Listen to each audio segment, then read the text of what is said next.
तो यहाँ पर आगे देखेंगे 1 माइक्रो कूलम में 10 की घात -6 कूलम, 1 नैनो कूलम में 10 की घात -9 कूलम, 1 पिको कूलम में 10 की घात -12 कूलम होते हैं।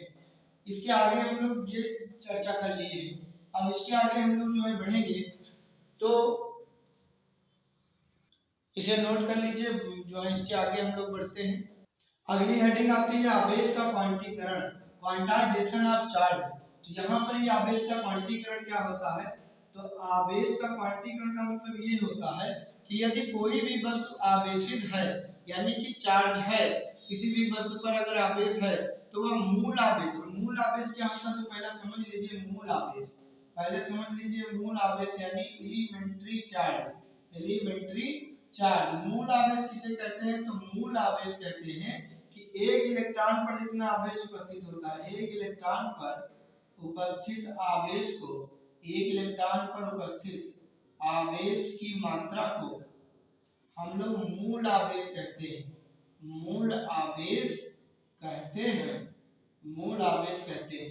यह हो गया हमारा मूल आवेश। एक इलेक्ट्रॉन पर उपस्थित आवेश की मात्रा को हम लोग कहते हैं मूल आवेश। अब इसके बाद में हम लोग चलते हैं आवेश का क्वांटीकरण क्या होता है।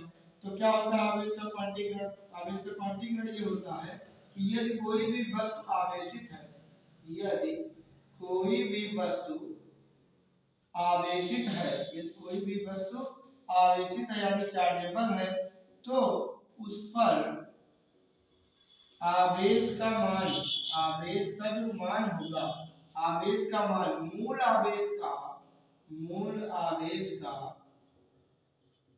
पूर्ण गुणज होता है। पूर्ण गुणज होता है। आंशिक गुणज संभव नहीं है। आंशिक गुणज संभव नहीं है। इसे हम लोग क्या कहते हैं? आवेश का क्वांटीकरण। कि यदि कोई भी वस्तु आवेशित है, तो उस पर आवेश का मान मूल आवेश का पूर्ण गुणज होगा। आंशिक गुणज संभव नहीं है। अर्थात यहाँ पे देखेंगे कि यदि आवेश होगा तो कितना कितना होगा, यहाँ पे ±1e, ±2e, ±3e, इस तरह से ±, आदि संभव है, लेकिन ±1.7e, ±1/2e इस तरीके का संभव नहीं है। तो इसे जो है याद रखना, क्या संभव है और क्या संभव नहीं है। यहीं से फार्मूला निकल के आता है आवेश का मान ±1e, 2e, 3e यानी। तो यहीं से जो है Q बराबर यानी का फार्मूला भी निकलता है। इसे आप लोग नोट कर लीजिए। पढ़ते हैं हम लोग आगे, स्क्रीनशॉट ले लीजिए इसका और वीडियो रोल करके इसको लिख लेना। अब हम बढ़ रहे हैं आगे। आगे हमारा जो आता है टॉपिक वो है आवेश का संरक्षण नियम। आवेश का संरक्षण नियम। आवेश का संरक्षण नियम। Conservation of charge. Conservation of charge ये हम लोग जो है पढ़ेंगे। आवेश का संरक्षण नियम क्या होता है? आवेश का संरक्षण नियम जैसे किसी विद्यार्थी पढ़ते हैं ऊर्जा का संरक्षण नियम। ऊर्जा को ना तो उत्पन्न किया जा सकता है, ना तो नष्ट किया जा सकता है। ऊर्जा को एक वस्तु से दूसरी वस्तु में स्थानांतरित किया जा सकता है, जैसे कि एक रूप से दूसरे रूप में, आंतरिक ऊर्जा को गतिज ऊर्जा में, गतिज ऊर्जा को यांत्रिक ऊर्जा में। इसी तरीके से आवेश को भी क्या किया जा सकता है? आवेश को ना तो उत्पन्न किया जा सकता है, आवेश को ना तो उत्पन्न किया जा सकता है और ना ही नष्ट किया जा सकता है, और ना ही नष्ट किया जा सकता है। इसे एक वस्तु से दूसरी वस्तु में, इसे एक वस्तु से दूसरी वस्तु में, दूसरी वस्तु में स्थानांतरित स्थानांतरित किया जा सकता है। स्थानांतरित किया जा सकता है। आवेश को ना तो उत्पन्न किया जा सकता है और ना ही नष्ट किया जा सकता है। इसे एक वस्तु से दूसरी वस्तु में स्थानांतरित किया जा सकता है। तो इसे हम लोग क्या कहते हैं? इसे जो है आवेश का संरक्षण नियम कहते हैं। इसे आवेश का संरक्षण नियम कहते हैं। Law of conservation of charge कहते हैं। यहाँ पर जो है एक एग्जांपल हम दे रहे हैं आपको, 92 यूरेनियम 238।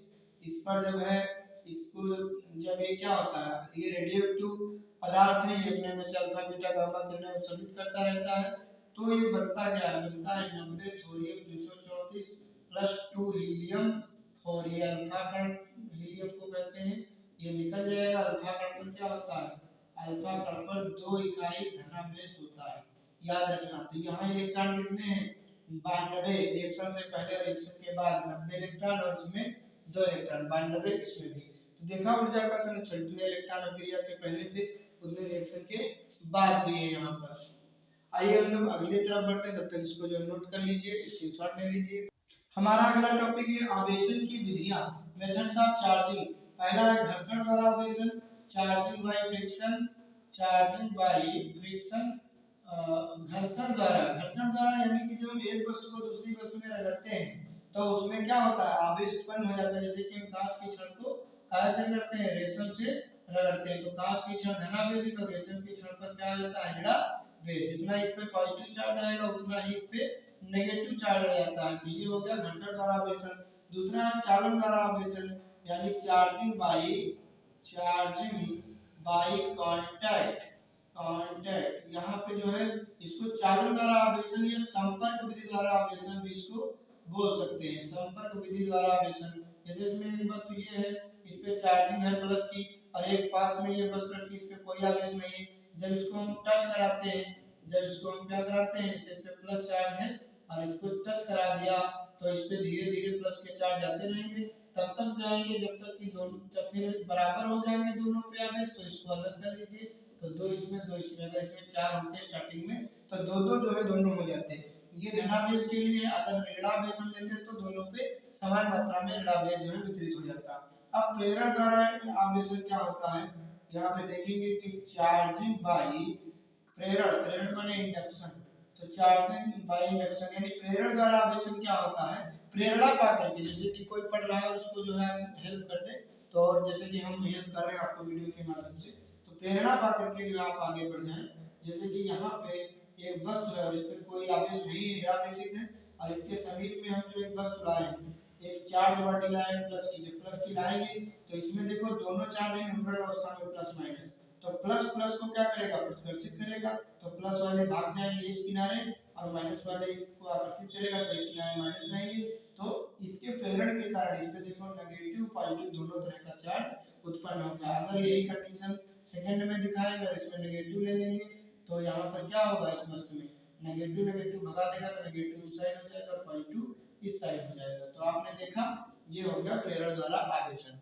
खैर इसके बारे में हमने आपको जानकारी दे दी। साथ में ये भी बता देना चाहते हैं कि समान प्रकार के आवेश जो है आपको प्रतिकर्षित करते हैं, और विपरीत प्रकार के आवेश आपको क्या करते हैं, आकर्षित करते हैं। जैसे कि पॉजिटिव पॉजिटिव होगा तो क्या करेगा, इनके बीच में कौन सा बल लगेगा, प्रतिकर्षण बल लगेगा, रिपल फोर्स लगेगा यहाँ पर।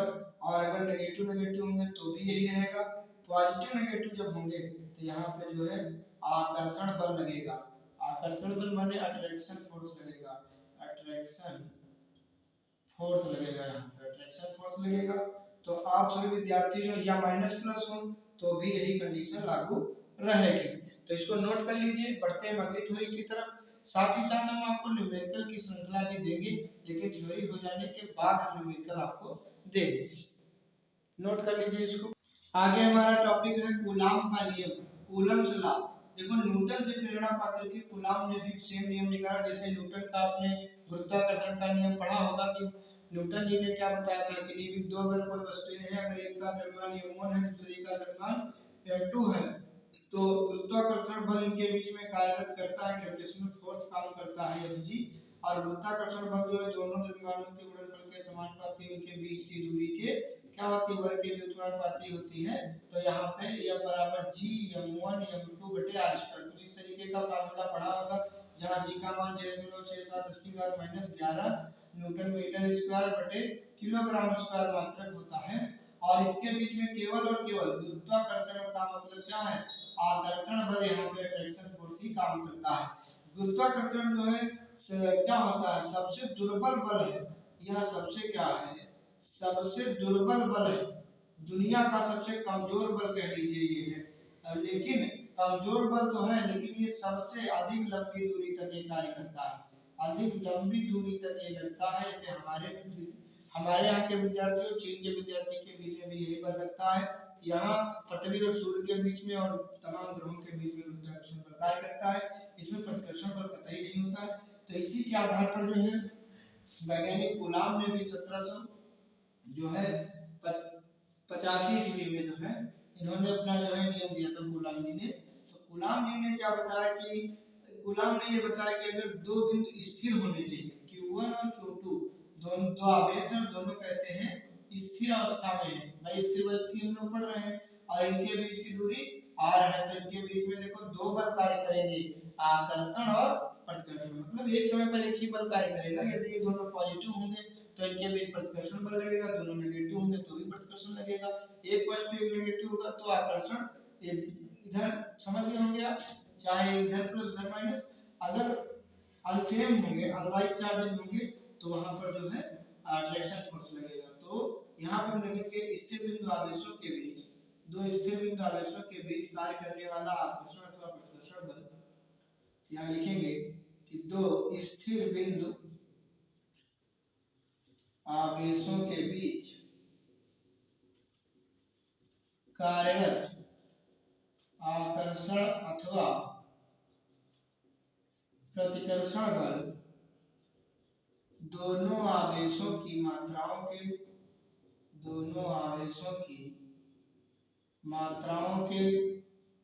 गुणनफल के समानुपाती तथा उनके बीच की दूरी के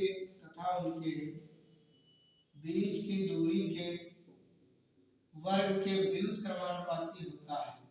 व्युत्क्रमानुपाती होता है। देखिए दो स्थिर बिंदु आवेशों के बीच कार्य करने वाला आकर्षण अथवा प्रतिकर्षण बल दोनों आवेशों की मात्राओं के गुणनफल के समानुपाती तथा उनके बीच की दूरी के वर्ग के व्युत्क्रमानुपाती होता है। जो समीकरण 1 व 2 से देखेंगे, समीकरण 1 व 2 से तो क्या हम लोग देखेंगे, F बल समानुपाती Q1 Q2 बटे R स्क्वायर। यहाँ पर नियतांक K लगाएंगे तो विशेष प्रयोगों के आधार पर K का मान 1/4 Q1 Q2 बटे R स्क्वायर। हालांकि इसको एप्सिलॉन 0 या एप्सिलॉन नॉट पढ़ते हैं, ठीक। तो यहाँ पर अगर न्यूमेरिकल जब लगाएंगे तो 1.45 एप्सिलॉन का मान होता है 9 × 10 की पावर 9। तब ये वाला प्रयोग करेंगे Q1 Q2 बटे R स्क्वायर। और बल का मात्रक तो सभी विद्यार्थी जानते हैं कि न्यूटन ही होता है, क्योंकि न्यूटन ने ही पहले जो है बल के बारे में बताया है। तो अपने गति के समीकरण में, सेकंड समीकरण में, तो वहीं से जो है बल का मात्रक न्यूटन हो जाता है, वहीं से फार्मूला भी निकला हुआ है। तो इसको जो है आप नोट कर लीजिए, स्क्रीनशॉट ले लीजिए। ये कूलम का नियम आपका हो चुका है। इसके आगे हम लोग बढ़ते हैं। यहाँ पर हम लोग जो कूलम के नियम में एक चीज देखे थे 1/4 इसका मान 9 × 10 की पावर 9 था। तो इसका मात्रक क्या होगा हम लोग यहाँ पर जो है बात करेंगे। तो मात्रक देखेंगे हम लोग कैसे प्राप्त करेंगे 1/4 Q1 Q2 बटे R स्क्वायर। हमें इसका मात्रक चाहिए तो ये न्यूटन होगा, ये मीटर स्क्वायर बड़े में आएगा, न्यूटन मीटर स्क्वायर बटे अब इसका मतलब कूलम दो बार तो कूलम स्क्वायर ये हो जाएगा। यहाँ से ये चला 0 का मान देखेंगे तो 8.85 × 10 की घात -12 और इसका मात्रक निकालना है यानी कि उल्टा होगा तो कूलम स्क्वायर बटे न्यूटन मीटर स्क्वायर ये हो जाएगा इसका मात्रक। तो ये आप कर लीजिए। जैसे कि बात रह जाती है विमी सूत्र की, तो विमा हम लोग जो है इसकी कैसे निकालेंगे एप्सिलॉन नॉट की। तो एप्सिलॉन नॉट की विमा निकालने के लिए इसको हम यहाँ कर लेंगे, यहाँ Q1 Q2 बटे F नीचे चला जाएगा, ये 5 स्क्वायर, ये तो 4 पाई तो विमा ही होता है, पाई तो विमा ही राशि है।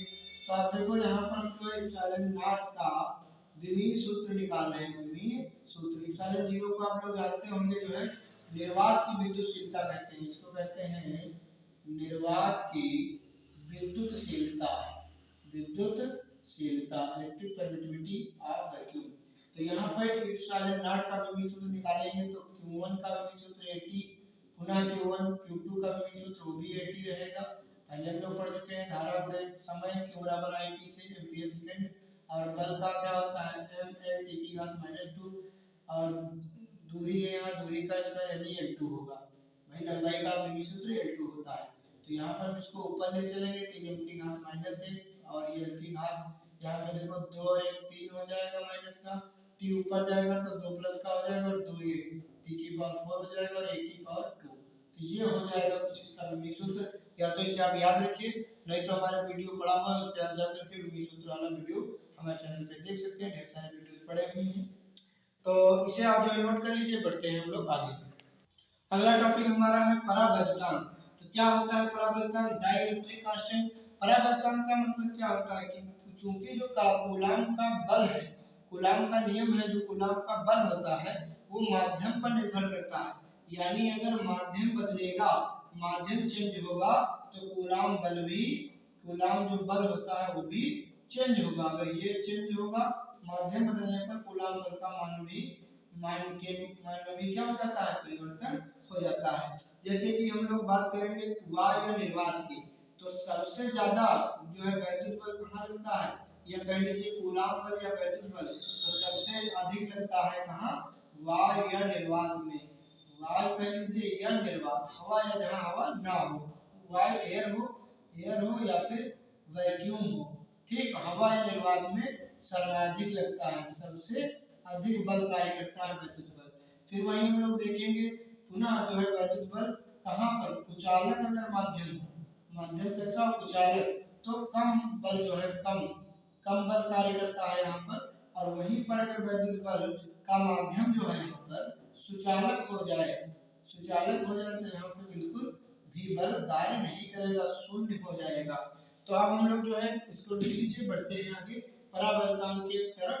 तो परावर्तन का हम सूत्र कैसे निकालेंगे और इसको काहे से प्रदर्शित करते हैं? देखो इस साल 8 से हम लोग देख करते हैं, कुछ किताबें के से भी इसको जो है लिखती हैं, तो घबराइएगा नहीं, आप चाहे इस साल 8 याद रखिए, आप फिर आप के से देखिए। हम यहाँ पर जो है परावर्तन की परिभाषा लिख रहे हैं। परावर्तन की परिभाषा क्या होगी? वायु या निर्वात में उपस्थित आवेशों के बीच कार्यरत बल तथा माध्यम में उपस्थित आवेशों के बीच कार्यरत बल के अनुपात को हम लोग परावर्तनांक कहते हैं। तो देखिए लिखते हैं कि वायु या निर्वात में, वायु या निर्वात में आवेशों के बीच कार्यरत बल तथा यहाँ लिखेंगे माध्यम में आवेशों के बीच कार्यरत बल, वैद्युत बल, इसको हम लोग कहते हैं परावर्तनांक। इस साला आर से प्रदर्शित करते हैं, वैसे इस साले नाम बोलते हैं इसको। वायु निर्वात में आवेशों के बीच कार्यरत बल यानी कि एफ बी, वैक्यूम माने निर्वात, फिर एफ एम माने माध्यम में। तो देखो वायु निर्वात में आवेशों के बीच बल क्या था? 1/4 pi epsilon not q1 q2 बटे r स्क्वायर। और यहाँ पे क्या होगा? माध्यम में 1/4 पाई एप्सिलॉन केवल होगा, यहाँ एप्सिलॉन नॉट था, नॉट का मतलब वायु निर्वात, एप्सिलॉन का मतलब है यहाँ पे तुम्हारा माध्यम, मीडियम, q1 q2 बटे r स्क्वायर। तो देखिए ये पूरा तो इससे कट जाएगा, q1 q2 बटे r स्क्वायर। और यहाँ देखेंगे हम लोग एप्सिलॉन r बराबर जो आ रहा है, एप्सिलॉन r बराबर 1/4 पाई एप्सिलॉन 0 इनटू ये 4 पाई एप्सिलॉन ऊपर चला जाएगा, 4 पाई कैंसिल हो जाएगी, एप्सिलॉन r का मान आएगा एप्सिलॉन बटे एप्सिलॉन नॉट। तो ये भी आ गया। यहाँ पर एप्सिलॉन r क्या है? जहाँ पर एप्सिलॉन r है तुम्हारा परावर्तनांक है, परावर्तनांक इसको कह लीजिए, ठीक, सापेक्षिक वैद्युतशीलता इसको कह लीजिए, सापेक्षिक वैद्युतशीलता या आपेक्षिक वैद्युतशीलता इसको कह लीजिए, आपेक्षिक वैद्युतशीलता। तो ये सब कुछ प्रश्न है, उसका एप्सिलॉन बोलते हैं। केवल एप्सिलॉन क्या है? तो केवल एप्सिलॉन है माध्यम की वैद्युतशीलता, माध्यम की वैद्युतशीलता।